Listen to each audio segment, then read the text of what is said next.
नमस्कार मित्रांनो, कसे आहात तुम्ही? मजेत आहे ना? आपल्या चॅनलला लाईक करा, सबस्क्राईब करा, शेअर करा. आज तुमच्यासाठी इयत्ता 7वी पाठ 16वा राज्य सरकार घेऊन आलेलो आहे, फक्त आणि फक्त आपल्या चॅनलवरच, मराठीतूनच.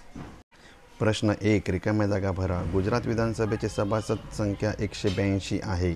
नंबर 2, गुजरात विधानसभेच्या वरिष्ठ गृहाला विधानसभा म्हणतात. नंबर 3, गुजरातच्या विधानसभा भवनाचे नाव विठ्ठलभाई पटेल इमारत आहे. नंबर 4, विधानसभेची निवडणूक दर 5 वर्षांनी होते. नंबर 5, रोगीला त्वरित सेवा मिळावी त्यासाठी गुजरातमध्ये 108 योजना आहे. प्रश्न 2, खालील विधाने खरे की खोटे ते सांगा. 1, मुख्यमंत्री अमृतम मा योजना केंद्र सरकार चालविते. खोटे. 2, दिल्ली राज्य एक राष्ट्रीय राजधानी प्रदेश आहे. खरे. विधानसभेत कनिष्ठ गृह पण म्हणतात. खरे. उत्तर प्रदेशामध्ये विधान परिषद आहे. खरे. विधानसभा कायमी गृह आहे. खोटे. प्रश्न 3, खालील प्रश्नांचे 1-2 वाक्यात उत्तर लिहा. नंबर 1, खरडा कायदा केव्हा बनतो? उत्तर, एक सामान्य किंवा आर्थिक खरडा विधानसभेत विविध टप्प्यातून पास केला जातो आणि राज्यपालच्या मंजुरीसाठी पाठवले जातात. राज्यपालची संमती मिळाल्यानंतरच खरड्याचे कायद्यात रूपांतर होते. 2, राज्य सरकारची अंग सांगा. उत्तर, राज्य सरकारचे मुख्य 3 अंग आहेत. 1, धारासभा. 2, कार्यकारी. 3, न्यायतंत्र. प्रश्न 3, मुख्यमंत्र्याची नेमणूक कोण करतो? उत्तर, मुख्यमंत्र्याची नेमणूक राज्यपाल करतो. 4, विधानसभेत कोणाच्या माध्यमाने प्रश्न विचारले जातात?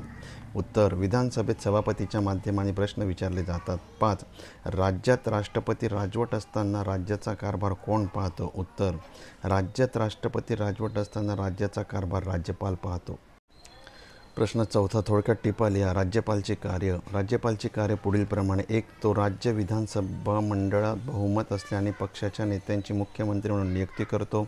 2, तो मुख्यमंत्र्यांच्या सल्ल्यानुसार मंत्रिमंडळातील मंत्र्यांची नियुक्ती करतो. 3, तो विधानसभेच्या बैठका बोलवतो आणि आवश्यकतेनुसार विधानसभा बरखास्त करतो. 4, तो राज्य ॲडव्होकेट जनरल आणि राज्य लोकसेवा आयोगाच्या अध्यक्षांची नियुक्ती करतो.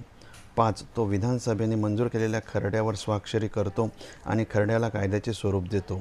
6, ते राज्याच्या कारभारात तटस्थ आणि निपक्षपातीपणे पाहतात. 7, तो राष्ट्रपतींना राज्य सरकारच्या कामकाजाची माहिती देत असतो. 8, जर राज्यात राष्ट्रपती राजवट प्रस्थापित झाली असेल तर तो राष्ट्रपतीचे प्रतिनिधी म्हणून राज्याचा कारभार पाहील.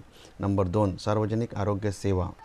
उत्तर, राज्यातील नागरिकांना राज्य सार्वजनिक आरोग्य केंद्र, प्राथमिक उपचार केंद्र PSC, ग्रामीण भागात आरोग्य उपकेंद्र, मोठ्या शहरांमध्ये सिव्हिल हॉस्पिटल, लहान मुलांसाठी विविध लसीकरण कार्यक्रम, स्वच्छता मोहीम, स्वच्छ पिण्याचे पाणी पुरवठा, पर्यावरण संवर्धन कार्यक्रम, कुटुंब कल्याणकारी कार्यक्रम इत्यादींद्वारा सार्वजनिक आरोग्य सेवा पुरविल्या जातात. तातडीच्या उपचार सेवेसाठी राज्यभरामध्ये 108 सुविधा उपलब्ध आहेत. नंबर 3, मुख्यमंत्र्यांचे कार्य. मुख्यमंत्र्यांचे कार्य पुढीलप्रमाणे. 1, तो मंत्रिमंडळाच्या बैठका बोलवतो. 2, तो प्रत्येक मंत्र्यांच्या कामावर देखरेख करतो. 3, ते मंत्र्यांना आवश्यकतेनुसार मार्गदर्शन करते. 4, तो मंत्रिमंडळात घेतलेल्या निर्णयाच्या राज्यपालांना माहिती देतो. 5, हे कॅबिनेट मंत्र्यांना विविध प्रशासकीय खात्यांचे वाटप करतो. 6, त्याला त्या आवश्यकतेनुसार योग्य वाटेल त्याप्रमाणे तो मंत्रिमंडळाची पुनर्रचना करू शकतो.